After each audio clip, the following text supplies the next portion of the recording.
The art of waiting is mostly easier said than practiced.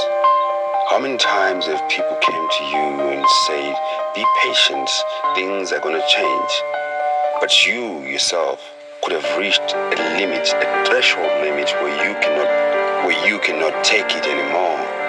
Deep down, you feel and wish that this pain or this situation can just be taken away from you. But still, that burden still lies on your shoulders, even after you have prayed and prayed to the Lord, asking for the burden or for the situation to change. In the book of Isaiah, the Lord says, when the time is right, I, the Lord, will make it happen. It's easier when you are not in a difficult situation to believe these words. But the Bible is true as any other verse found in the scriptures is true.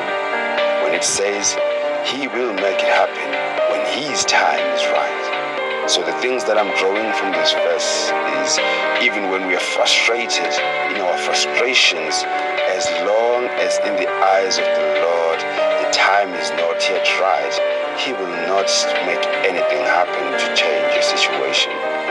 So now, the Lord is the one who knows when the time is right. What does that imply? It implies that our time is not God's time.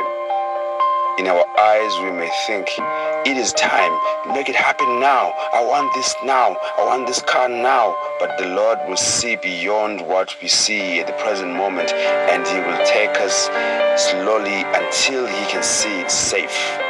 Imagine if you force it. You want the car now, and in God's eyes, the time is not yet right for you to have that car. But in your eyes, you are impatiently waiting, and you feel like, if I can only have that car now, I'll be happy. And then the Lord ignores His time and respects your time and gives you that car. And maybe you might find yourself hitting an accident, and you might die prematurely because you thought the time was time when God was withholding that time for you to wait. What does this imply generally? This generally implies that God's eyes sees beyond what we see. And most of the times, He is right, and we are not right when we hurry Him into doing things that He's saying wait. So, when the time is right, I, the Lord, will make it happen. He implies that He is willing to make it happen, but He just doesn't want to make it happen anyhow, anytime. He wants you to wait for the time. Waiting has never been easy in anything in general. To Jacob, he was supposed to wait for the Lord to give him the birthright the right way, but he stole it away. To Abraham, he was supposed to wait all those years just to have the right son. But Abraham got impatient of waiting. Although the promise was there that you will have a son, and out of you I will make many nations. As the sand in the sea, you cannot number it, so will be the number of children you have scattered all over the world.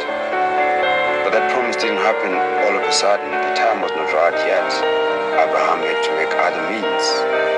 Just like Abraham will also make other means if God delays. So here's a few lists of how we can be patient in God. Firstly, trust that His time is better than yours. Secondly, know that God has the best of interest in His heart and is always thinking about you. So when He delays, it doesn't necessarily mean He had said no. And most importantly, thank you so much for watching up until this point. Because you watched, I pray that God blesses you abundantly. Come back again to another video as we post almost on a daily basis for your spiritual upliftment. Whatever you're going through, remember, God's time is the best time.